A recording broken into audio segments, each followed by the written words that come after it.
Hey guys, it's Alicia with WTI. If you've got some electrical work, then you may be looking for a Conduit Reamer.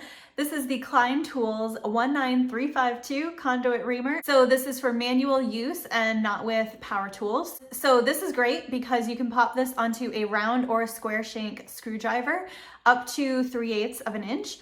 And you can use this to effectively deeper and clean up your conduit. So it's really easy to use.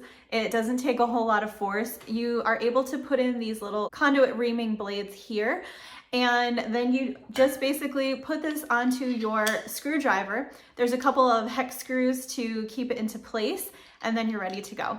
So this is super helpful, really small but mighty little tool. It's very effective and you're able to clean up your conduit before you pull wires, so you know that your wires are not going to be damaged. So definitely really effective for electrical work, and that is my point of view.